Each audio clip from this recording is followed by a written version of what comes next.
agradecer ao convite feito pelo Fernando e pela Adriana, para eu vir aqui conversar um pouco com vocês sobre pequenas centrais hidrelétricas, também tratar um pouco do tema relacionado a impactos e, no final, falar um pouquinho sobre outras formas de geração de energia. Tá? Agradeço também ao pessoal aqui da loja maçônica, né, que cedeu o espaço para a ONG, para que a gente possa conversar, e destaco a importância que tem Piraju no cenário nacional quando se trata de luta pela preservação do patrimônio natural e social, né?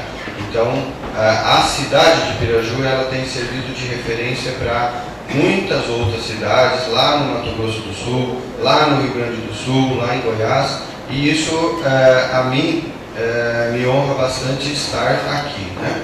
Então, vocês têm feito uma história bonita e a gente traz aqui algumas ideias que talvez possam contribuir um pouco mais, né, com aquilo tudo que vocês já têm feito, né? Uma coisa que eu gosto de destacar sempre que eu falo sobre esse tema é que eu não sou contrário ao desenvolvimento, não sou contrário ao progresso, não sou anticapitalista, eu sou favorável ao desenvolvimento socioambiental, econômico, sustentável e de preferência um desenvolvimento que possa trazer condições de vida melhores para as futuras gerações, coisas que hoje nós estamos vendo, estamos legando àqueles que virão depois de nós um mundo cada vez pior, né? Então, por conta disso, é importante destacar que eu falo aqui sobre um tema que é espinhoso, que normalmente empresários e até governos se agarram nele, né, no desenvolvimento, no progresso, e a qualquer custo. Nós não podemos mais querer progresso a qualquer custo, porque senão, principalmente as crianças que estão aqui, terão um mundo muito pior. E a gente sabe que a tendência com o aumento da população, com o esgotamento dos recursos naturais, é que a vida tenha cada vez mais dificuldade. Agora, se nós somos inteligentes, se nós temos capacidade de pensar, se nós podemos planejar, por que é que nós vamos cometer os mesmos equívocos e legar a essas novas gerações um mundo pior do que nós encontramos, tá? Então, sobre pequenas centrais hidrelétricas, eu tenho aqui uma descrição básica da Resolução 394 de 98, depois dela já vieram algumas outras que adequaram alguns itens, né? Mas diz aqui que é uma usina hidrelétrica de pequeno porte, com capacidade instalada superior a 1 MW, inferior a 30 MW, com um reservatório de no máximo 3 km². Né? Essa mesma regulamentação, e eu coloquei aqui a fala do presidente da Associação Brasileira de Geração de Energia Limpa, tem como base a descentralização na geração de energia e os baixos impactos na área ambiental, né? E aí já surge de cara uma questão: se o Rio Paranapanema tem 12 reservatórios e se Piraju tem 4, a gente já não está mais atendendo a toda essa normatização inicial que buscava a descentralização, né? A diminuição dos impactos naturais. Ora, se você já tem 4 represas, certamente você tem bastante impacto sobre os recursos naturais. E impacto ambiental? Bom, partindo da análise da resolução CONAMA 01 de 86, qualquer alteração das propriedades físicas, químicas e biológicas do meio ambiente causada por qualquer forma de matéria ou energia resultante das atividades humanas que direta ou indiretamente afetam a saúde, a segurança e o bem-estar da população, as atividades sociais e econômicas, a biota, as condições estéticas e sanitárias do meio ambiente, a qualidade dos recursos ambientais. Então, qualquer alteração aqui é um impacto ambiental. A gente sabe que sempre que um rio, você destrói um ecossistema que foi criado, moldado pela natureza ao longo de bilhões de anos. Então, a gente está causando um impacto ambiental. Como evitar estes impactos? Bom, a mesma resolução, no seu artigo 2º, fala aqui que devem ser elaborados estudos de impacto ambiental, relatórios de impacto ambiental, que devem ser submetidos à aprovação de órgãos estaduais, órgãos federais, e descreve quais são as obras, então, né? E aí nós colocamos aqui o que nos interessa, que são as obras hidráulicas, para aprovação, a exploração de recursos hídricos, saneamento, irrigação e etc. Então, quer dizer que toda a PCH, ela necessita, se tiver uma previsão de produção maior que 10 megawatts, de um estudo e de um relatório de impacto ambiental, né? Pois bem, nesse estudo de impacto ambiental, além de atender à legislação, deve obedecer algumas diretrizes gerais. E, lá no começo dessas listas de diretrizes, já está descrito: contemplar todas as alternativas tecnológicas e de localização de projeto, confrontando-as com a hipótese de não execução desse projeto. Então, um estudo deve sempre começar avaliando se, com o projeto, vai ficar melhor ou pior, para quem será atingido, quais serão as consequências desse projeto, né? Então, no caso de uma PCH, nós sempre precisamos lembrar desse detalhe que a legislação ambiental brasileira nos indica, né? Então, não se a EC Brasil não constrói, alguém vai vir aqui e vai obrigar. Se nós, tecnicamente, demonstrarmos que não tem condições de criar uma outra PCH, a menos que seja implantada uma ditadura, isso não será construído aqui, né? Identificar e avaliar sistematicamente os impactos ambientais gerados nas fases de implantação e operação da atividade. Essa é uma outra diretriz importante que se aplica muito ao caso de Piraju, porque vocês já têm represas aqui. Vocês já sabem o que vai acontecer depois que a represa estiver implantada. Então vocês não podem mais agir como se não soubessem do que vai acontecer, né? Então, certamente vocês têm aí relatos dos problemas que ocorreram com margens, com fauna, com flora, problemas sociais, problemas econômicos, problemas de proprietários que são obrigados a ceder as terras. E se eu tenho uma terra ao longo de uma área que vai ser inundada, normalmente a postura de quem está construindo a represa é dizer: olha, aqui vai inundar, nós vamos pagar tanto, vamos depositar em juízo e depois você vê se quer ou não. E eles fazem essa análise por um preço normalmente bastante abaixo daquele que a terra de fato vale, né? Então, Piraju já sabe, não precisa nem esperar a construção e a implantação, né?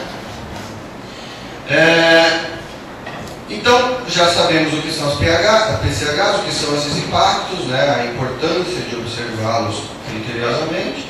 Aí eu trago uma outra informação de que hoje no Brasil são 371 PCH em operação, 61 em construção, 150 outorgadas e quase 500 em fase de estudo inicial. Então hoje a gente tem uma proposta aí de em torno de 1000 PCHs a serem implantadas no nosso país, tá?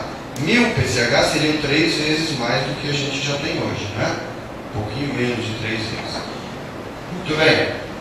Hoje, essas 371 PCHs respondem por 2,89% da geração de energia elétrica no Brasil, né? Foram 371 rios destruídos para que nós tivéssemos 2,89% da energia. Aí a gente faz um cálculo simples: 2,89 dividido pelas 371, nós chegamos à incrível quantidade de energia gerada de 0,007% da energia do Brasil, em média, para cada PCH. Aí, qualquer pessoa que lembre de como era a matemática, eu não lembro muito bem às vezes, né? Mas se eu pegar isso daqui, ó, 0, e for arredondar e colocar aqui 2 casas, vai sobrar o quê? 0,0. Isso daqui, pessoal, pode ser alcançado muito facilmente com campanhas de sensibilização da comunidade ou incentivos para redução do consumo. Certamente, qualquer família, qualquer casa, se policiar, consegue reduzir 5 a 10% do seu consumo sem afetar muito as atividades diárias, ou não? A gente não conseguiu em 2001, lá no apagão, tinha até uma punição para quem passasse da média, né? A gente não conseguiu reduzir e a maior parte atendeu. Isso a gente também consegue. Isso é uma decisão política, uma decisão de governo, né? É claro que, voltamos, abrindo um parêntese, volta aquela questão do progresso, né? Fazer obra é progresso. Então vamos fazer PCH. Além disso, as empresas que trabalham com energia, normalmente elas têm uma relação muito próxima com alguns órgãos do governo. Então elas têm que se manter construindo, né? Vamos construir alguma coisa, seja o que for, né?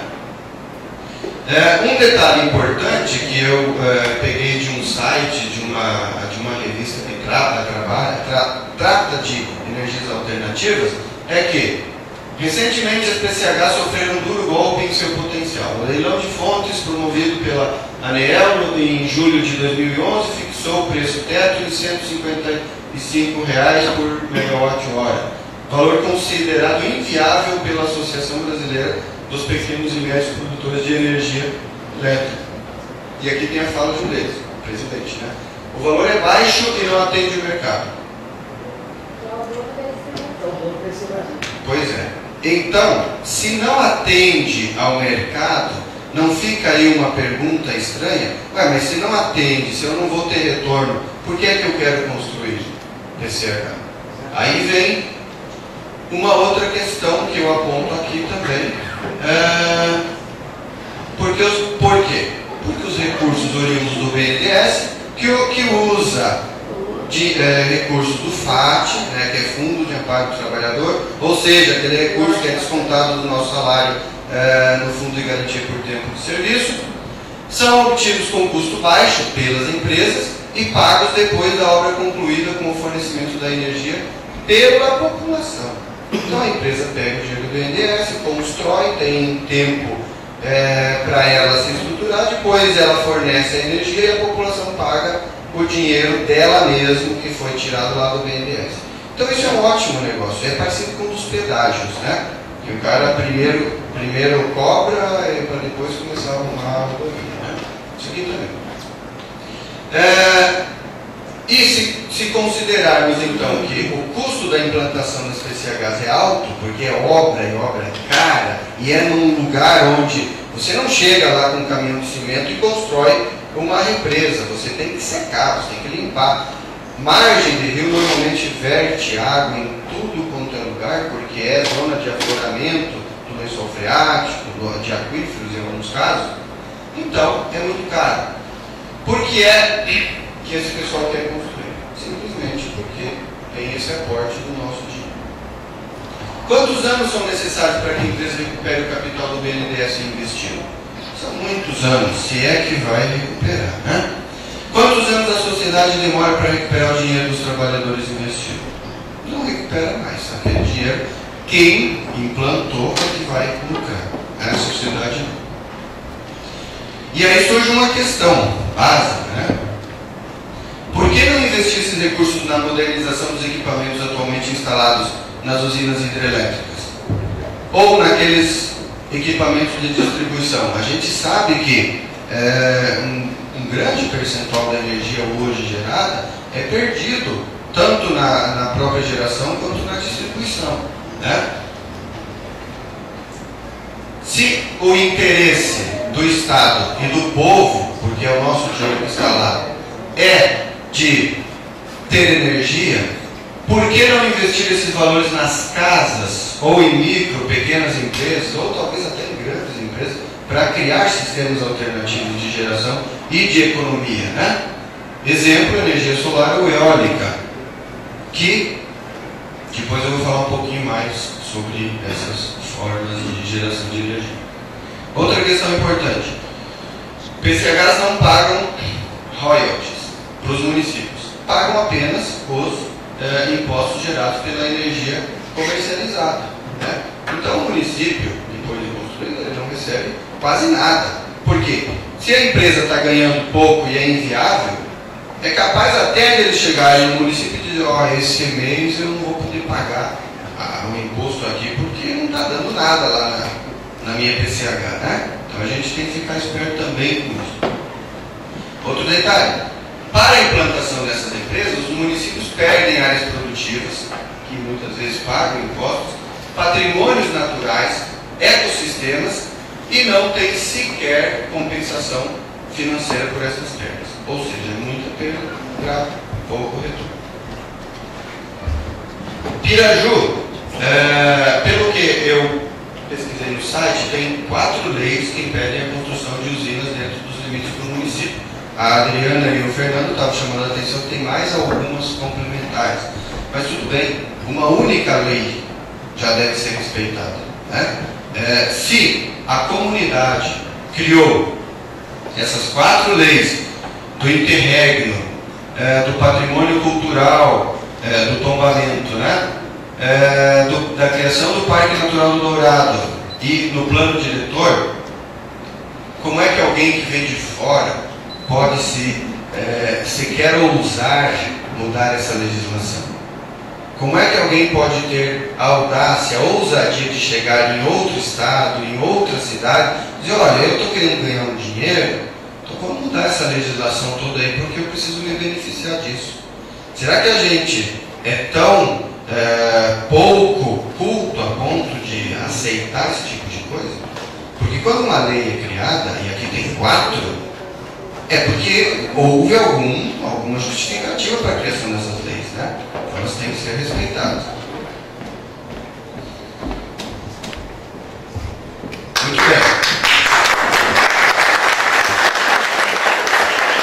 Piraju, porque ainda não tem estudo, não tem relatório, né? Então estou trazendo algumas coisas dos RIMAs, das PCHs que estão sendo propostas no Rio Pardo, algumas outras experiências que a gente tem observado aí em alguns municípios e outras regiões do estado e do país. Bom, para a construção é necessário que seja desviado o rio, ou pelo menos uma parte desse rio tem que ser esvaziada para que seja construído. Isso concentra a água, isso aumenta o volume da água numa mesma região, que geralmente traz impactos muito grandes, tanto para o rio, quanto para o solo da margem, quanto para as espécies que ali estão e por aí afora. Depois eu vou mostrar algumas fotos disso. Para esse desvio do rio é necessário que seja aberto o canal, é necessário que sejam gastos muitos recursos e com grandes custos e impactos. Na fase de construção das barragens, há uma necessidade de um grande volume de materiais, desde areia, pedra, cimento, ferro e por aí afora. Mas isso é muito bom para a comunidade porque vai trazer dinheiro para os comerciantes. Normalmente essas empresas trazem de longe. E se comprarem na localidade, elas compram tudo. E aí, se alguém tem que fazer um conserto no muro de casa, ao invés de pagar R$20 por um saco de cimento, paga 40 ou 50, porque a empresa está comprando tudo para ela, porque ela precisa de grande volume. Então, há um grande gasto de material, com grandes custos financeiros e com grandes custos ambientais. Por quê? Esses materiais, terra, pedra, principalmente, são retirados de outros lugares e trazidos para construir a represa. Isso já deixa um estrago em uma região. Há uma grande emissão de carbono, porque são muitas máquinas trabalhando por muito tempo para movimentar esse material e poluindo. Há um assoreamento do rio muito intenso, porque você joga água em uma região onde tem água, aliás, joga terra, onde tem água se movimentando, e essa água, na maioria dos casos que eu conheço, leva grande percentual desse material que é colocado ali. Isso causa assoreamento ajusante. Na construção da represa Porto Primavera, no Rio Paraná, informações obtidas junto a funcionários da CESP que construiu dão conta de que a cada 5 caminhões de terra colocado, somente um ficou até o final da construção. O resto era levado pelo movimento da água e eles não conseguiam controlar, porque tanto o Rio Paranapanema quanto o Rio Paraná são rios caudalosos, com grande volume d'água, né? Contaminação, poluição das águas do rio ajusante. Se você tem obra, você está ainda mais mexendo com máquinas, você tem pessoas transitando, você tem máquinas pingando graxa, você tem peças que caem por ali afora. Tudo isso contamina essa água. Impacto sobre a flora. Bom, máquinas se movimentando, a primeira coisa que se faz já é tirar a flora, né, a vegetação que está naquele lugar. Impacto sobre a fauna. Os animais que conseguem fugir, fogem. Os que não conseguem fugir, morrem. Então, é um impacto importante. Sobre o solo, também, tanto com compactação quanto com extração de solo para material para construção. E aí surge uma perguntinha básica. O que é feito com os peixes e demais espécies que vivem no rio, nas regiões próximas à barragem, no período de construção da barragem e durante o enchimento do reservatório? Os peixes que ali estão, normalmente, ou são mortos, ou eles tendem a fugir. No caso aqui, eles não têm nem para onde fugir, né, porque tem represa para cima, tem represa a montante e a jusante, né, para cima e para baixo, de onde está se propondo essa construção. Tem também o chamado a chamada limpeza da área que será inundada. Essa limpeza é a remoção da vegetação da margem do rio para os pontos mais altos. Isso todas as empresas hoje fazem. Antigamente nem faziam. Só que eles descobriram que aquela vegetação apodrecia, gerava matéria orgânica, eutrofizava, ou seja, adubava a água, e aí os reservatórios ficavam cheios de plantas aquáticas, vigorosas, que iam em bloco para dentro das turbinas, quebravam turbinas, etc. Então, hoje o pessoal limpa. Não limpa muito bem, mas tira tudo o que está lá, né? E os impactos dessa fase? Um grande movimento sobre os solos, impactos sobre a água, impactos sobre a fauna, sobre a vegetação, que é totalmente extraída, né? E aí surge uma outra dúvida: destino do material retirado. Para onde vai? Pelo que eu vi aqui, tem vegetação, tem floresta, né? Tem mata ciliar, que aliás, mata ciliar é a proteção natural do rio. Está em uma área de preservação permanente, onde ninguém pode extrair nenhuma planta. Se o coitado do sitiante for pego cortando uma árvore ali na beira do rio, ele vai preso, né? Aí vem alguém e simplesmente corta todas as árvores e diz que isso trará o progresso, né? E esse material, que é público ou que é do proprietário que está lá, vai para onde? Normalmente não é dada ao proprietário a oportunidade, olha, tire lá as árvores que você quiser e venda. Não, isso aqui agora é a área que está sendo, que a empresa tomou conta e é ela quem gerencia. Então surgem aí algumas questões, né? Venda, queima, abandono, doação. E no período de enchimento do reservatório? Então nós tivemos já o desvio do rio, a limpeza, agora o enchimento. O que é feito com a fauna nessa fase? O reservatório começa a subir e os bichinhos que estão ali. Quando se fala em fauna, não se pode só pensar na onça ou na capivara. A gente tem que pensar na fauna macro e micro, né? Aqueles pequenos animais, aquelas minhocas que estão ali e que são fundamentais para o solo, para a produção de alimento e para a nossa vida. Para onde vão? Fogem de que jeito?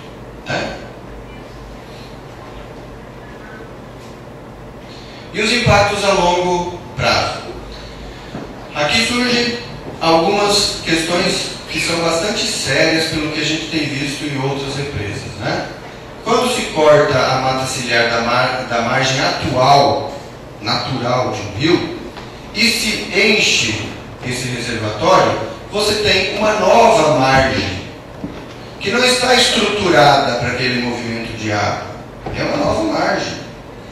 E que tem, naturalmente, menor possibilidade de resistência ao movimento das águas. Isso também vocês devem conhecer aqui, né, com tantas represas que tem.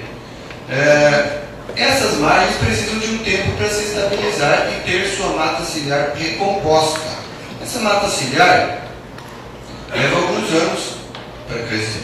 Então nós temos muito tempo sem mata ciliar, sem proteção de margem e sem corredor ecológico, sem alimento para fauna nativa, sem pólen para abelhas e sem nada, né? Uma área estéril. Se é que alguma represa, alguma empresa que implantou represa no Brasil recompôs mata ciliar. Eu conheço alguns projetos, né? Pequenos trechos. Empresa que tinha que recompor 100 quilômetros recompôs 100 metros. E está lá, não, a gente já começou há mais de 10 anos. E continua assim, né? Então, corta-se uma mata ciliar nativa, vigorosa, promete-se o replantio e não se cumpre. Sem contar que um ecossistema jamais será recomposto por nós. Uma mata ciliar nativa cortada nunca mais será uma mata nativa igual àquela. Você pode plantar árvores, você pode esperar 200 anos e você não terá aquela variedade de espécies que tinha quando você cortou a mata original. Então, isso tem um custo. Voltando aqui ao nosso movimento das águas. Isso aqui é o reservatório de Porto Primavera. Vejam, essas árvores foram cortadas, ainda estavam no barranco, o movimento das águas em pouco tempo levou o solo embora. Aqui também, um grande sistema radicular de um IP, que o barranco vinha por fora, aqui, né, ele estava enterrado, o movimento das águas retirou a terra. Aqui, árvores caídas no barranco de um reservatório. Aqui uma mangueira. É um rio maior. Como eu falei, a gente não está analisando a APCH daqui porque a gente ainda não tem informações. Isso aqui é caso que acontece em outras represas, tá? Uma mangueira grande, cheia de mangas, caída, a outra esperando sua vez. Né? Aqui tinha uma construção, a casa de um pescador, caíram as árvores, caiu também a casa. E aqui, essa figura está num artigo que eu publiquei em uma revista, onde a gente fez um estudo dos impactos da construção do reservatório de Porto Primavera em 84. Essa aqui é uma imagem do satélite norte-americano chamado Landsat, e essa aqui em 2001, quando foi fechada a represa, quando ela entrou em operação. Vejam, essa ilha que existia não existe mais. Essa 1 ampliou. Essa 4, em 84, foi praticamente toda comida pelo movimento das águas. Essa 3, cadê? Não tem mais 3. A ilha se foi. Um ecossistema se foi. E aqui, entre os 5 e os 6, não tinha nada. Agora, entre os 5 e os 6, tem um processo de assoreamento intenso. E até bonito. Formou uma prainha lá, né? Encheu de terra e areia, no período de construção dessa represa. Depois que entrou em operação, os processos pioraram, porque aí eles seguram a água para gerar mais energia, depois liberam, não tem água sobrando, isso sem muito critério. E a gente viu pedaços de ilha sendo carregados, despencar 2, 3 metros de barranco dentro do rio. E a gente encalhou com o barco no meio de um rio de 2 quilômetros. Começou a escurecer, a gente estava vindo, de repente caiu todo mundo dentro do rio. E o piloto ele falou, nossa, aqui eu sempre passei, né, era o meio do rio. Agora não tem mais, agora está cheio de areia, porque Tudo que foi colocado aqui nessa construção foi parar aqui. Detalhe importante.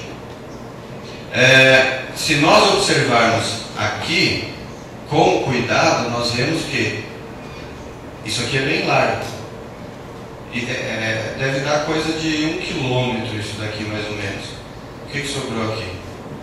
E não está dentro da água, porque se a gente olhar, a água está vindo mais ou menos aqui. Então isso aqui tudo foi material depositado que foi perdido e foi levado junto pela água dos rios, né? O processo aqui tende a ser menor, mas não menos impactante, né? Proporcionalmente ele também causa bastante estrago. Agora vamos ver como é hoje. Aqui, ó, no Parque do Dourado, aqui de Piraju. Isso daqui, inclusive, eu uso nas minhas aulas, quando eu trabalho com manejo de bacias hidrográficas. Por quê? Se observarem, aqui nós temos uma árvore. É um ingá. Está segurando o barranco do rio Paranapanema inteiro. Mas isso daqui vai ser alagado, né?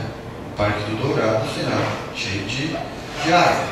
Vejam como é o sistema radicular natural da mata ciliar. De uma árvore. Se nós gerarmos uma nova margem, não terá nada disso para proteger o barranco, né? Muito bem. Uma outra questão que surge nesse momento. O que será feito com a fauna silvestre durante as tarefas de corte da mata ciliar e no período de enchimento da barragem? E entre o período em que a mata ciliar foi cortada e a nova mata ciliar esteja num porte que consiga proteger a fauna. E os peixes que comem as frutas e tal. Então, a gente tem um impacto muito grande aí. Mas nessa região praticamente não tem mais bicho nenhum, né? Então a gente pode acabar com os poucos que ainda restam. Será que nós temos esse direito? E as abelhas nativas que vivem no oco das árvores? Nós vamos derrubar uma árvore com 40 centímetros ou 1 metro de diâmetro, que tem um oco, e tem lá um enxame de jataí, um enxame de qualquer outra abelha. E essa abelha vai para onde? Mas a abelha também, né? Pica, jataí pica. Entra na orelha, né? Enrola no cabelo. São fundamentais para a polinização, né? Para a perpetuação das espécies. E aí vem, e os répteis? E os ninhos das aves? É crime ambiental destruir ninho de árvores. Mas a gente vai liberar aí para que sejam cometidos uma série de crimes, né? E os serviços ambientais prestados por essas espécies, como por exemplo a polinização, né? E outra coisa, quando se planta uma nova mata ciliar, quais são as espécies que são plantadas? Quem aqui já trabalhou com recuperação de mata ciliar? Hoje está bastante na moda, né? A gente vive plantando mata ciliar. O Fernando já trabalhou. Que espécies a gente planta? Normalmente as que eles plantam mais são os pioneiros, que depois prejudicam todo o trabalho das demais espécies agrícolas e aquelas que são as intermediárias que a gente chama. Então, normalmente, vamos falar assim, bem feito esse trabalho, há um problema muito grande porque as lianas, os cipós, eles aumentam muito e, na verdade, você não tem isolamento das outras árvores que fazem... Sim, não consegue equilibrar. Mas se plantam normalmente o quê? Espécies arbóreas.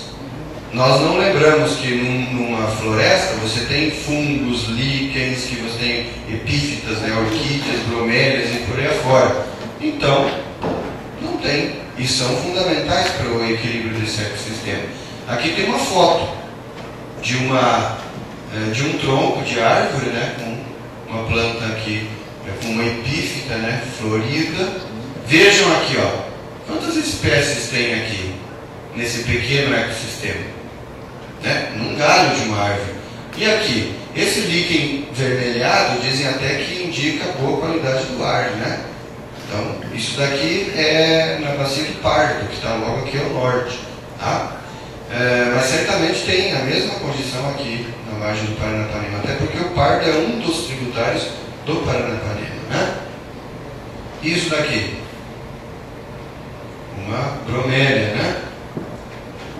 Muito bem. Quanto tempo leva, então, para recuperar o ecossistema de uma mata ciliar? ele não vai se recuperar completamente nunca. E como é que se trata essa questão de danificação e destruição de ninhos que estão previstas no artigo 29 da Lei 9.605, Lei de Crimes Ambientais? Como é que se quantifica volume de madeira de mata ciliar a ser cortada? Quem fica com os recursos oriundos dessa madeira? Como são tratadas espécies que não podem ser cortadas, transportadas e comercializadas como xaxim? Corte é proibido pela legislação ambiental. Eu nunca percorri esse trecho, mas certamente tem xaxim ali. Né? E as relações simbióticas entre vegetação, microfauna e solo hidromórfico característico de sistema de mata ciliar. Isso não tem compensação, isso normalmente não se considera, porque isso, para quem quer ganhar dinheiro, não tem importância. E aqui nós temos uma outra foto de uma margem também de um rio, é do Rio Pardo também. Vejam a variedade de espécies que nós temos aqui. E aqui, essa foto foi tirada de um galho de árvore que está no encontro do Rio Novo com o Rio Pardo. O Rio Novo é um dos tributários do Rio Pardo. O Rio Novo é aqui no município de Avaré, né? Quantas espécies de orquídeas eu consigo ver aqui em 1 metro de galho? Esse galho está pendido sobre o rio.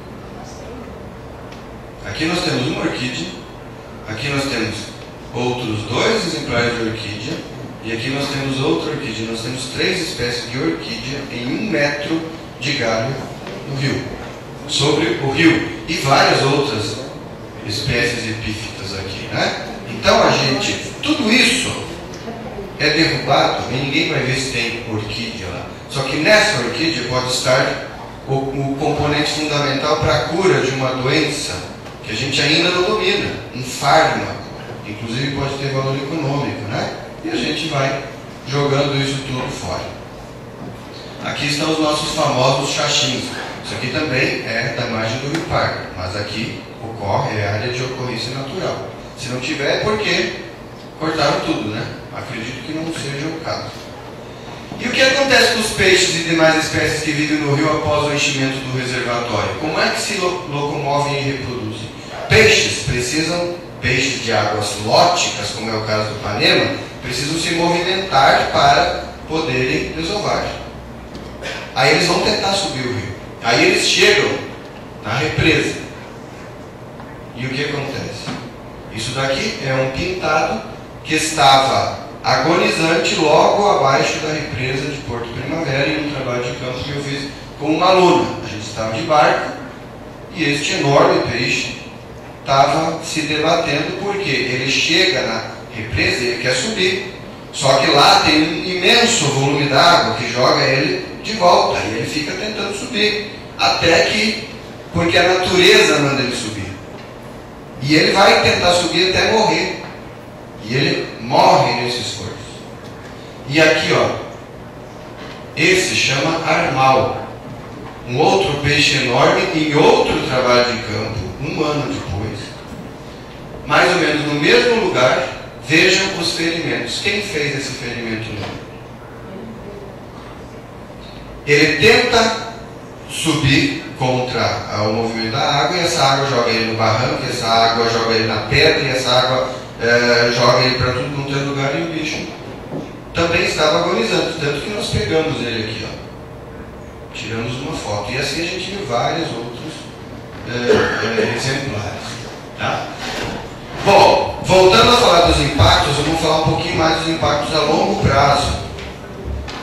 Surge aqui uma questão básica: desapropriações. Os prejuízos dos negócios localizados ao longo da margem do rio são ressarcidos de que forma?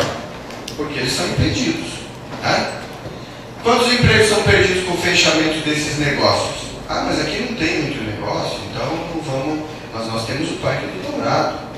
E às vezes eu venho de Ourinhos com a minha carretinha e com o meu caiaquezinho para andar ali. E às vezes eu venho com o meu irmão que está aqui, nós já vamos fazer churrasco ali no Parque do Dourado. E depois, eu vou fazer isso aonde? Né? Aí surge uma questão que eu acho sempre importante destacar.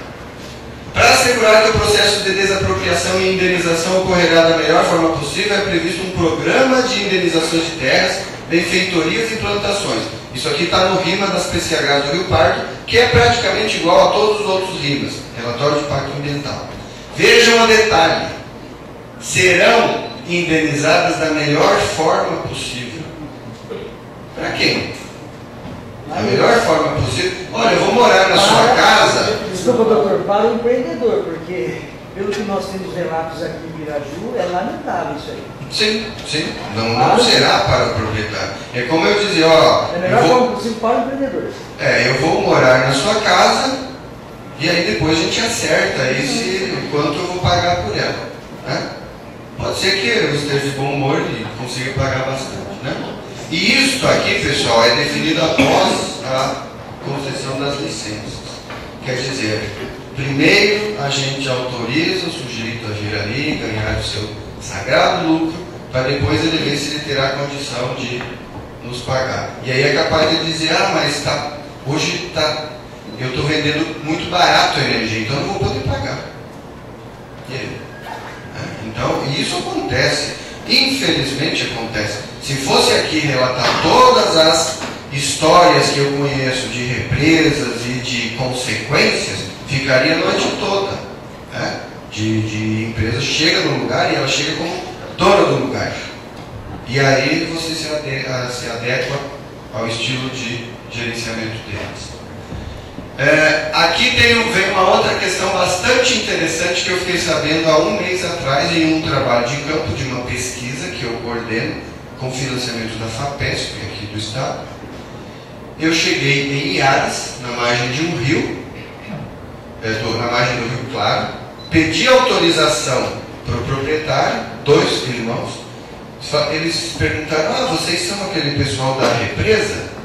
Eu falei, não, a gente é da universidade, eu expliquei o caso. Aí, como eles falaram da represa, eu perguntei como é que estava. Eles falaram, olha, o pessoal já veio aqui, já marcou até onde vai chegar a água, só que a gente está meio preocupado, porque eles falaram que aquela área, o valor da indenização não será muito grande, porque são beira de rio e barrocas.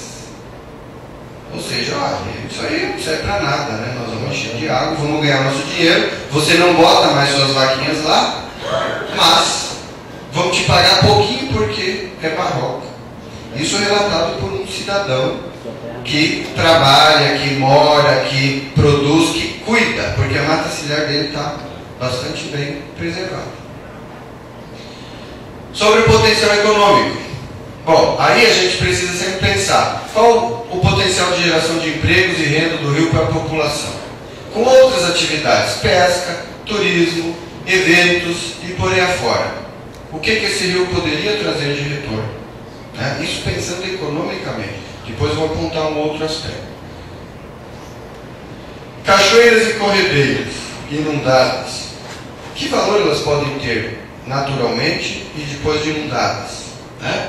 Não só valor monetário, mas para que uma criança veja nossos filhos, netos, bisnetos e os netos da 30ª geração ou 1000ª geração depois da nossa possam ver aquela cachoeira.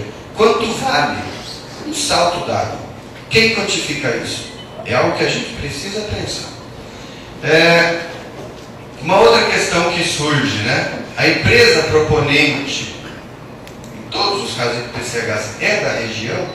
E se o projeto for aprovado, os lucros auferidos com a privatização deste patrimônio natural vão para onde? Eles serão investidos aqui? O sujeito usará aquele lucro para comprar uma BMW aqui em Piraju? Será? Então, é uma outra questão, né, que a gente precisa ficar bastante atento. ICMS, a gente até já falou, né? Quanto que é gerado para o município. Aí vem uma outra questão, que normalmente não é colocada nos EIA-RIMAs. Quanto a prefeitura gasta com serviço básico de educação, saúde, segurança e infraestrutura que são disponibilizadas para trabalhadores e família que vêm para a cidade para trabalhar na construção das empresas? Quanto que isso custa para a prefeitura? Tem um custo. Se vierem 50 famílias a mais, pode ser que sejam 50 crianças que precisem da escola. E a prefeitura terá que ter uma sala de aula a mais, um ou dois professores a mais. E isso tem custo. E no hospital? Né? Se essa pessoa ficar doente, se essas pessoas precisarem, vão competir com as vagas da população local, porque a empresa certamente não pagará salários suficientes para que todos tenham um bom plano de saúde, possam pagar um hospital particular. Né? E depois da represa construída, quantos postos de trabalho são gerados e qual o impacto dos trabalhadores na economia do município? Eu só gostaria de acrescentar na outra parte passada, o caso, já trabalhei em Porto Primavera e na Serra da Mesa. A prostituição é alta nessas cidades. Então, a vinda dessa barragem, como aconteceu na outra aqui, trouxe muita prostituição e principalmente prostituição infantil. Certo. É bem lembrado. Eu ia comentar isso na sequência. Porto Primavera é um caso bastante interessante, né? Não vem nem no contexto, mas isso é famoso na região e se perpetua até hoje, né? O que é uma desgraça para as famílias e para as pessoas que veem aquilo e principalmente que sofrem aquelas situações, né? Então o impacto social de centenas de homens que ficam um tempo numa cidade e vão embora, talvez nem sejam centenas, sejam dezenas, né? Isso deixa, depois que vão embora, muitos problemas para a cidade, né? Muitas vezes ficam herdeiros aqui e alguém vai ter que cuidar. Bom, aqui tem os impactos que a empresa que fez a análise no Rio Pardo listou. Eu deixei eles aqui para a gente correr o olho rapidamente, porque é basicamente o que acontece em todos os lugares. Dinamização de processos erosivos fluviais e assoreamento. Então isso aqui é o que está no RIMA. Tem um site onde eu disponibilizo esse RIMA, quem quiser baixar está lá. Né? Dinamização então desses processos de erosão e assoreamento, alteração da qualidade da água, ocorrência de sismos induzidos. Isso aqui deu até uma polêmica lá em Santa Cruz do Rio Pardo, né? Olha, vai ter terremoto na região. Não somos nós que estamos inventando, é o que está escrito lá no estudo que a empresa fez. Não quer dizer que vai ter em Piraju. Mas quando você concentra um grande peso, que é uma massa d'água muito grande, sobre um único lugar, você corre o risco de ter ajustes nas camadas subsuperficiais e você vai ter trinca em casa, você vai ter prédios que podem ter comprometimento, uma série de consequências. E a empresa coloca. E se eles colocam, e nós se imagina, aqui nunca vai ocorrer isso. Depois, quando ocorre, nós vamos reclamar para quem? Porque você vai dizer, olha, mas caiu uma casa. Mas estava previsto, a gente já tinha avisado, vocês aprovaram. Pronto, né? Diminuição da riqueza de espécies, perda da variabilidade genética, aumento na degradação dos remanescentes de vegetação, interferência com a fauna e corredores de fauna, perda de ecossistemas naturais, alterações na comunidade de invertebrados aquáticos e ictiofauna, composição e distribuição da fauna, expectativa da população em relação à empregabilidade em negócios. Normalmente, muitas pessoas se enchem de esperança. Olha, eu consegui meu emprego, vou enriquecer.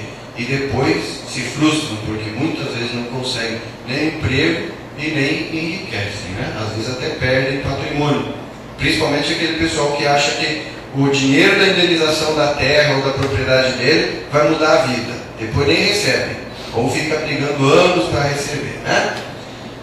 Interferência sobre os equipamentos e serviços públicos, que é aquilo que eu apontei agora há pouco, né? Isso escrito no RIMA. Proliferação de vetores de doenças de veiculação hídrica. A gente sabe que aqui em Piraju já teve estudos que demonstram que há problemas com relação a esse excesso de água parada. Dinamização da economia local associada ao aumento de demanda por bens e serviços, aumento da disponibilidade de energia, alteração das atividades relacionadas ao uso, aqui no caso do RIMA era do Rio Pardo, né? Perda de patrimônio arqueológico, histórico e cultural regional ligados à memória nacional. Ou seja, os próprios RIMAs já apontam todos esses problemas que a gente descreveu aqui. Né? Inclusive, na última zona construída, foram 62 sítios arqueológicos que são de propriedade civil. Sim. Patrimônio cultural histórico nosso que Foi entregue. Sim, foi entregue para iniciativa privada, né? Pode cuidar ou não. E aí vem esse detalhezinho. Geralmente eles falam, olha, o reservatório terá uso público, todo mundo vai poder pôr seu jet ski, aí as pessoas começam, olha, eu vou construir lá um barzinho. Vejam os usos públicos. Isso aqui é em Avaré, na usina do Rio Novo. Né? Ó, proibida a entrada de pessoas estranhas. Nem nós, pesquisadores, podemos acessar. Porque uma vez a gente entrou em uma área dessas e quase que não saiu. Aqui é a usina hidrelétrica de Ourinhos. Isso aqui era uma estrada que antigamente você atravessava o Paraná. Quem atravessa agora? Não atravessa. Tem lá uma placa dizendo que você não pode ultrapassar. Isso aqui é uma obra que está sendo construída agora no Rio Grande, numa PCH em Guaporé, no Rio Grande do Sul. Vejam o capricho aqui, né, da proibição. Mas está proibido. Se tem uma placa dessa e você entra, o sujeito vai lá te dar uma surra no mínimo e você depois, né, ele vai dizer que você invadiu a propriedade dele. Né? Então, a partir disso tudo, percebe-se que a energia hidrelétrica não é uma energia limpa, como se diz. Por quê? Construção de represas e expulsão da população é um dos mais importantes fatores de desalojamento de pessoas. Milhares de famílias foram forçadas a sair de suas terras para o enchimento de reservatórios nas últimas décadas no Brasil inteiro. As PCHs também têm feito isso. Comunidades tradicionais como indígenas, pescadores, quilombolas têm grande dificuldade de se adaptar em condições diferentes das que foram criadas. Então é aquele caso de uma comunidade de pescador que é obrigada a se transferir para um outro ponto, longe, porque aí a APP, a Área de Preservação Permanente, também passa a ser da empresa, né? Então você tem que ir para longe. Muitas vezes aumentam os casos de suicídio, aumentam os casos de prostituição, e se as comunidades são maiores, como eu conheço algumas no Mato Grosso do Sul, aumentam os casos também de homicídios e de violência entre famílias, porque as pessoas saem do seu ambiente e vão para outro. Então, isso não é visto quando se fala de energia hidrelétrica. Ela é considerada limpa porque a população das grandes cidades, que é beneficiária da energia para a manutenção do seu estilo de vida, muitas vezes irresponsável, não vê os estragos causados pelas grandes obras que destroem completamente os rios e seus ecossistemas. Também não vê as pessoas que moram nas margens daquele rio, pois essas não têm importância diante da necessidade do progresso e do crescimento econômico. Não é isso que se vê. O cara que está lá em Brasília, lá em São Paulo, tomando decisão, fala, mas lá em Piraju, na beira do rio, tem lá meia dúzia de casa, tira os pessoal de lá e pronto. É assim que está se pensando na construção do Belo Monte, né? Onde as comunidades indígenas vão ter que sair de lá e não tem conversa. Mas elas estão lá tentando defender um patrimônio deles, uma cultura, a possibilidade de perpetuação do seu estilo de vida. E isso, o nosso estilo chega lá, se sobrepõe e destrói. Aqui uma foto de um movimento que tem no Rio Grande do Sul, em defesa do Rio Pelotas e também do Rio Uruguai, né, dos componentes da bacia do Uruguai. Também lá, muitas barragens, muitos PCHs. E aí, um questionamento sobre as belezas naturais das áreas inundadas. Saltos e corredeiros, perdemos 7 quebras no Rio Iguaçu. Começamos destruindo as maiores, depois as menores e depois. Patrimônio arqueológico, histórico e cultural regional podem e certamente serão usados futuramente para as mais diversas atividades turísticas ou para expedições científicas e naturais. Agora, se forem extintos, neste momento, nunca mais ninguém usa, nunca mais ninguém aproveita. E aí surgem algumas questões que é importante a gente pensar. É justo com nossos filhos e netos e com as demais gerações futuras o que deixaremos a elas? Porque hoje aqui, vocês, a comunidade pirajuense, busca preservar um patrimônio que é de todos, que é da humanidade, mas não só da humanidade, é do planeta, das outras espécies, que dependem também desse ecossistema para viver. É decente o interesse econômico de uma pessoa ou de um pequeno grupo ser mais importante do que a vontade de uma comunidade inteira? O desenvolvimento a qualquer preço tem nos trazido felicidade? A gente tem buscado isso o tempo todo. Está dando certo? É ético destruir a expectativa de vida com qualidade daqueles que ainda nem nasceram? Ou seja, a gente está destruindo hoje aquilo que nós pegamos bom e estamos entregando para as próximas gerações muitas coisas destruídas, incluindo aí os nossos rios, né? E o que será de nós depois que destruirmos todos os ecossistemas? Temos condições de medir os impactos da devastação que implantamos em todo o planeta nas últimas 4 décadas? Aí é uma questão que transcende Piraju, né? Isso é uma questão de planeta. A gente está, cada país está avançando sobre os seus recursos, sobre o seu patrimônio.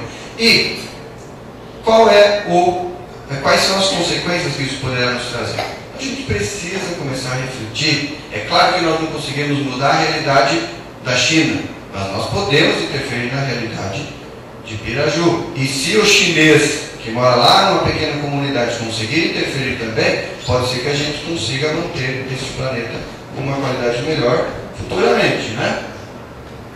E um detalhe importante: estamos agindo como se fôssemos a última geração a habitar este planeta. Isto, a gente age dessa forma. E se continuarmos a agir assim, temos grandes chances de ser mesmo a última geração. Agora, isso é extremamente sério. Por quê? Vocês já pensaram nisso? E nas próximas gerações? Bom, nós temos que gerar energia porque o mundo precisa e o Brasil precisa se desenvolver. Agora, para a próxima década, e para o próximo século, e para o próximo milênio, o que a gente vai buscar? Então isso é algo que a gente precisa refletir muito.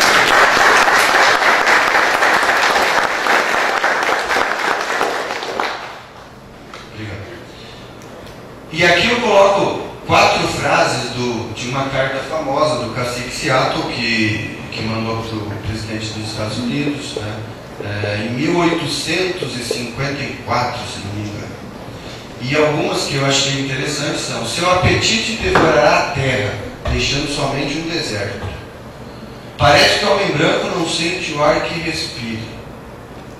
O que é o homem sem os animais? O que ocorre aos animais, breve acontece ao homem. E a última: tudo que acontecerá à terra, acontecerá aos filhos da terra. Então a gente também tem responsabilidade com relação a esses aspectos, né? Proteger e começar a lembrar que existe uma natureza e que a gente tem obrigação de cuidar, porque por mais que não queiramos, nós fazemos parte dessa natureza, não é? Pois bem, então eu já estou fechando, pessoal. Até agora eu trouxe bastante questionamento, eu apontei bastante coisas que podem ser mencionadas como negativas, né? Mas são preocupações. Sim? Eu quero fazer uma colocação que vai contribuir muito. Não foi falado aí, mas acho que um fator importante dessa cultura usina aí, nós temos 2 situações aqui na atualmente. O esgoto, 80% do esgoto, apenas 80%, não sempre deveria ser, está indo atualmente para uma lagoa de estabilização. 20%, o restante 20%, continua sendo lançado na natura, em 2 pontos distintos desse trecho de 7 km. 80% do efluente que advém das lagoas de estabilização é lançado no ponto. E os outros 20% que não são contemplados com o tratamento, continua sendo lançado na natura em outro ponto mais abundante nesse trecho de 7 quilômetros. Sim. Só que essa água, o grande volume de água, as corredeiras, e o processo de turbinamento natural e a aeração natural desse esgoto, é muito importante que isso praticamente se reduz em nada com esse processo natural. Se surgir esse lago, esse tipo de lago, todo esse processo, ao invés de ser lançado em corredeiras e sofrer esse processo natural de aeração e turbinamento, vai passar a ser lançado num lago, que ainda que seja fio d'água, não deixa de ser um lago. Agora fica a pergunta, como é que vai ficar esse lago? Sim. Será que vai ficar poluído? Com licença aí, que eu fui esses dias, onde sobe essa água, onde tem a estação de tratamento da Sabesp, que eu acho que não é tratamento nenhum, e lá eles soltam um cano de 40 polegadas, uma água podre, suja, que cai lá para baixo da régua, né? E lá qualquer um pode ir lá ver, onde a água sai, junta espuma assim, é como se fosse Tietê. Então eu me pergunto também como você, né? Se fizer essa lagoa lá, como que vai ficar lá embaixo? Sim. Com toda essa água saindo podre lá embaixo. Sim, certamente a água ficará acumulada, né? E aí cheiro, doenças, uma série de outros problemas vão ser potencializados, sem nenhuma dúvida. E essa é uma contribuição muito importante. Obrigado, porque são detalhes que a gente nem conhece, né? E que é fundamental. Imaginem os senhores que hoje tem um sistema de tratamento natural, né? Entre aspas, e que não existirá mais. Então o problema ficará aqui. E uma outra coisa também que eu gostaria de colocar com a permissão de vocês, o Parque Dourado, como você citou, que visita sempre, nós temos um grupo de pessoas, nós cadastramos 164 tipos de aves, 164 tipos de aves. Né? Piraju hoje está em 8º lugar no estado de São Paulo, graças a essas aves do Parque do Dourado. Se não dá lá, vai acabar todas essas aves. Sim, exatamente. São as consequências que normalmente não são medidas, não são lembradas, não são consideradas nessas decisões, né? Então a decisão tem que ser muito mais do que uma decisão simplesmente técnica ou econômica ou política, né? Tem que ser uma decisão que leve também em consideração os aspectos biológicos e os aspectos éticos, né? Éticos nossos para com o ambiente do qual nós fazemos parte e somos extremamente dependentes, né? Pois bem, estou encerrando já, pessoal. Depois de todos esses problemas apontados, eu trago aqui algumas ideias para que a gente pense, e não são ideias minhas, isso aqui está fervilhando o mundo afora, né? E que a gente tem que considerar e apontar, porque energia nós precisamos, né? A gente está aqui porque temos energia à noite, então a gente precisa, só que nós não precisamos destruir para ter essa energia, né? Então, uma das energias possíveis, a biomassa, né? Aqui na região nós temos muitas indústrias de álcool, de açúcar, que poderiam usar a biomassa para geração de energia. A partir de junho deste ano, o governador do estado de São Paulo assinou um decreto onde ele desonera a produção de energia elétrica com biomassa da cana. Ele reduziu, ou em alguns casos, extinguiu o imposto da importação de equipamentos para geração de energia elétrica a partir dessa biomassa. Então, esta é uma das possibilidades. Energia eólica é outra que é importante. Eu coloquei aqui um pequeno trecho de um artigo da revista Cidadania e Meio Ambiente para demonstrar que China, muitos outros países hoje estão investindo muito em energia eólica, tá? E aqui nós temos uma figura mostrando o Parque Eólico de Osório, no Rio Grande do Sul, que gera 425 megawatts ano, sem empregos. E se olharmos aqui, o impacto é muito pequeno. E esses geradores podem ser implantados em um lugar onde o impacto possa ser minimizado. No Rio não tem escolha. Aí eu já ouvi e já li que nos Estados Unidos tem uma espécie de águia que tem a sua rota migratória onde estão algumas dessas centrais eólicas. Mas a águia pode passar entre essas hélices, ela pode voar por cima da hélice, pode passar por baixo, ela tem escolha.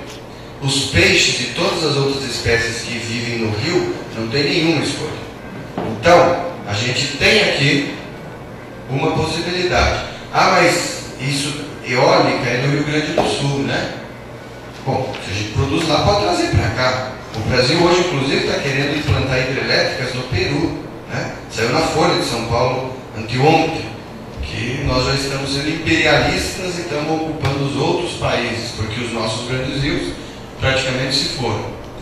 Aqui, parque eólico em Água Doce, Santa Catarina. Ah, também é longe, não há problema. Aqui no Ceará, aqui no Reino Unido. Aqui é um site que eu coloquei alguns dos 10 melhores países na geração de energia eólica. Vamos ver quem são: Estados Unidos, Alemanha, Espanha, Portugal e Dinamarca. Todos países subdesenvolvidos, né? Pouco cultos que não sabem gerenciar suas economias. Ou seja, estão investindo porque sabem que isso traz benefícios. E São Paulo, será que dá para gerar energia eólica? Isso daqui é o mapa de potencial eólico para o Brasil. Eu destaquei aqui o estado de São Paulo. A partir de 6 km por hora, pode-se implantar aerogeradores para geração de energia elétrica. Vejam, 6 está aqui nesse clarinho. A partir desse amarelo para o laranja, para o vermelho, são todas regiões com ventos com velocidade média anual superior a 6 km por hora. Ou seja, todas regiões com grande potencial de geração de energia eólica, que pode ser implantada para atender pequenas comunidades, sítios, fazendas ou cidades. Basta apenas dimensionar corretamente.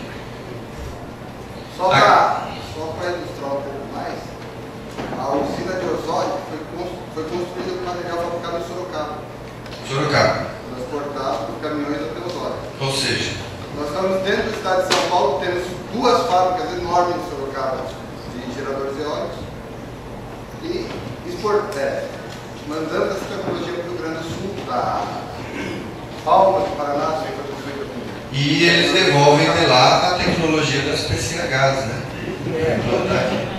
Muito bem. Tem havido redução significativa nos custos de implantação e operação dos aerogeradores. Em leilão realizado pela ANEEL em agosto de 2011, esta obteve valores bastante baixos, até abaixo daqueles praticados para a energia termoelétrica. Então, o custo e o valor dessa energia está bastante interessante. Aí vem uma outra energia que é fundamental e que a gente tem muito e que a gente não usa. Inclusive, pessoas de outros países dizem que a gente não é muito inteligente nesse aspecto. A energia solar. A partir de painéis fotovoltaicos, nós podemos gerar muita energia. E aqui eu coloquei textos grandes, porque se alguém quiser ficar com a apresentação, depois pode ficar e aí ler com o tempo, tá? Eu estou só destacando alguns aspectos. Em 2010, foram implantados 7 vezes mais, ou seja, foi aumentada a capacidade de geração de energia solar 7 vezes mais do que tinha em 2005. Vocês veem como isso está se avolumando. A União Europeia dominou o mercado global, liderado pela Itália e, em particular, pela Alemanha, que instalou mais painéis em 2010 do que o ano inteiro em 2009. Né? E a Alemanha é um país que, economicamente falando, carrega a União Europeia nas costas, mesmo tendo sido destruído por guerras e etc., mas que tem grande visão, né, de gestão. E aí, a gente deve seguir, né?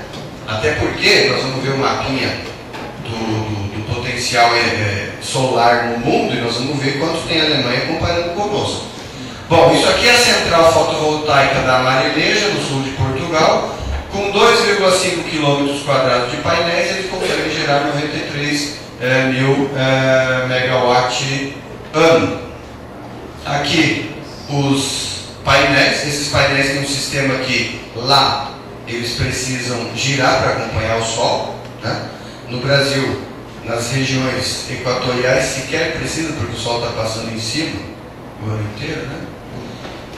E aí um artigo publicado na revista FAPESP em junho de 2011 traz uma discussão e uma apresentação sobre a energia solar no mundo e no Brasil. É essa revista aqui, ali tem o endereço, eu tenho o arquivo em PDF, né, digital, e aqui está o artigo, se alguém até quiser dar uma olhadinha depois, que trata deste assunto, tá? Sobre energia solar.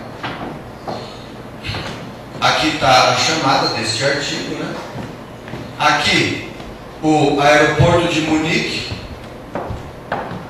todo coberto por painéis solares, e no artigo fala que eles atendem a toda a necessidade do aeroporto de energia, com essa geração. Aqui um exemplo de uma casa que na Alemanha isso já é comum. As casas produzem energia elétrica a partir de painéis solares e vendem o excedente para a rede. No Brasil, o custo ainda é um pouco elevado, mas, segundo o que está nessa revista, fica em torno de 20 mil reais para a implantação de um sistema numa casa. Se você colocar aí o período de vida útil, ele já não é tão caro, né? Sem contar que é ambientalmente correto, que o governo deveria usar o incentivo do BNDES para destruir rios, para construir esse tipo de sistema, onde cada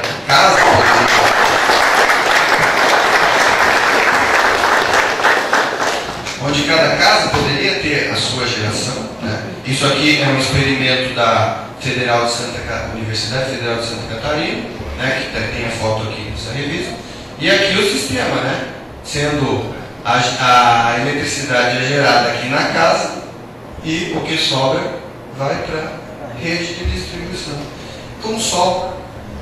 E sol, vejam aqui a distribuição do sol, obviamente ao longo do Equador, né? Como é que está o Brasil em termos de potencial?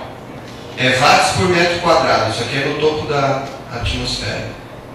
Veja, o Brasil está aqui, ó, entre 200 e alguma coisa, e próximo ao 300. E a Alemanha que está usando isso? Está onde a Alemanha aqui? O que a Alemanha tem de eficiência?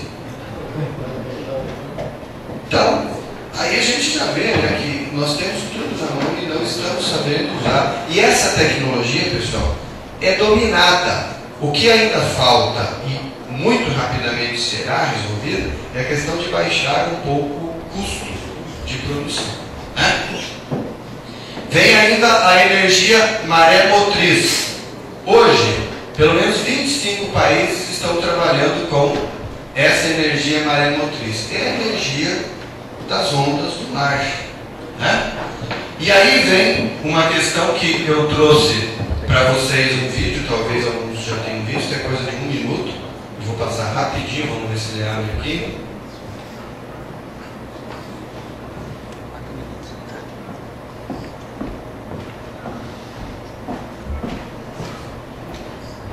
Sim.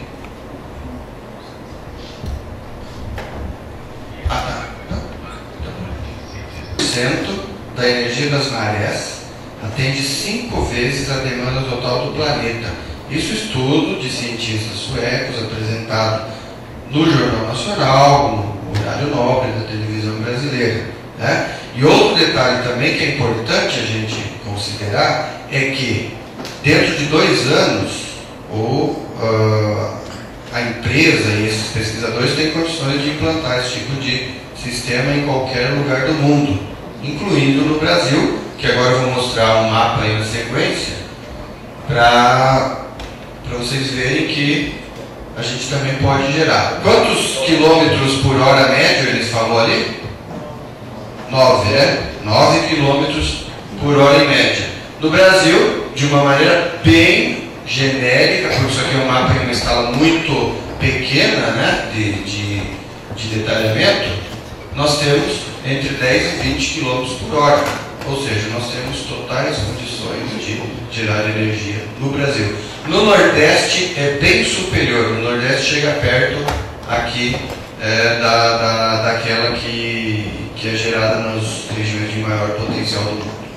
Certo? O que o rio pode... Se eu não implantar PCH, o que o rio me traz? Bom, eu não preciso de nada além disso aqui, de um rio. Será que nós temos que destruir isso aqui para dizer que esse rio está sendo útil? Ou ele nos traz algum benefício? Se ele nos dá água, ar puro, alimentos, terras férteis, corredor ecológico, serviços ambientais, equilíbrio climático regional, fármacos, animais e vegetais, eu preciso de mais alguma coisa desse rio? Ele pode contribuir ainda com ecoturismo, boias, caiaques, trilhas ecológicas, campeonatos, campings. Aqui inclusive tem, né, equipe que usa o rio para treinamentos, esportes e tal. Para turismo rural, eventos, hotéis, fazendas, lembrando que a Copa do Mundo e Olimpíadas vem para o Brasil logo. Então, além disso tudo, o rio ainda pode ter isso daqui. Sem contar que um rio que já tem 12 represas, 4 em Piraju, não precisa provar mais nada para ninguém, né? Ele já tem sua parcela de contribuição. Aqui, então, a nossa área que estamos comentando, né, a área a ser inundada. E aqui, uma questão para a gente pensar muito, a partir desse final aqui. Novas alternativas estão sendo geradas. Novas possibilidades surgem com os avanços da ciência, e a ciência tem evoluído muito anualmente. Impactos gerados podem ser irreversíveis. Então pode ser que nós destruamos um rio amanhã, para daqui a 2 anos essa energia já não ter mais importância no sistema, porque você pode gerar ela embaixo, dentro do mar, ou porque você pode gerar ela com o sol. Então a gente não pode entregar esse patrimônio assim, sem antes refletir muito. A população deve ter o direito e a responsabilidade de intervir nas tomadas de decisões, sobretudo naquelas que impactam o futuro da comunidade, pois todos serão afetados pelas escolhas feitas hoje. Escolha bem feita, consequência boa. Escolha mal feita, péssima consequência. Os governos devem ouvir as comunidades locais e, sobretudo, defender suas aspirações, uma vez que são seus representantes legais e, portanto, tomar decisões em função do interesse destas e não de pequenos grupos. Então, um governo, seja ele municipal, estadual ou federal, deve sempre tomar as decisões em nome da coletividade e não em função do interesse de um ou de pequenos grupos. A questão fundamental aqui para nós é que as PCHs não mudam a vida da região para melhor em nenhum aspecto, afetando negativamente a vida de todos. Isso é claro. Se você analisa todos os impactos e os benefícios, você vê isso claramente. Os recursos do BNDES devem ser investidos na pesquisa de energias renováveis e não degradadoras, ou em sistemas de economia de energia para a população. O dinheiro do BNDES, que é nosso, não pode ser usado para nos prejudicar.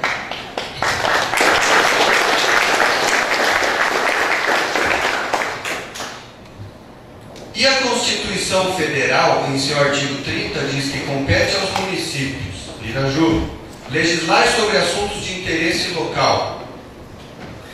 E aí uma série de outros aspectos. Promover, no que couber, adequado ordenamento territorial mediante planejamento e controle do uso, do parcelamento e da ocupação do solo urbano. Promover a proteção do patrimônio histórico cultural local, observada a legislação e a ação fiscalizadora federal e estadual, que é o que Piraju faz. Então, é o que vocês têm que preservar a todo custo. Uma legislação criada a partir do anseio da população jamais poderá ser sequer questionada. Um sujeito que chega aqui e questiona uma lei que existe em uma comunidade, ele não deveria sequer continuar a ser ouvido. Porque se ele não respeita a legislação que foi feita pelo povo através dos seus representantes, imaginem depois se ele respeitará alguma outra coisa.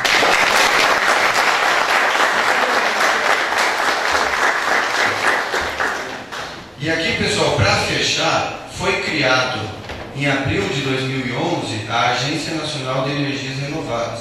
Quer dizer, ela foi aprovada no Senado, né? Eu acho que ela ainda não está em vigor, mas que vai coordenar a mudança do uso de energias não renováveis para fontes renováveis, visando o desenvolvimento sustentável e a intensificar o diálogo com a Agência Internacional de Energias Renováveis, criada pela ONU. Então, a gente tem hoje em nosso país uma agência que eu não tenho informação agora se ela já está implantada, não se sabe que força política ela terá, mas a gente tem essa agência. Então, quer dizer, as energias renováveis não degradadoras, elas estão cada vez mais em voga. Por isso, reforço, não podemos entregar um patrimônio desses aqui, porque amanhã ou depois ele poderá nem sequer ser usado mais para geração de energias. E aí, para fechar, tem essa frasezinha, que a partir dessas análises eu tenho cada vez mais me convencido disso. Pequenas centrais hidrelétricas são pequenas na geração de energia, porém grandes na geração de impacto.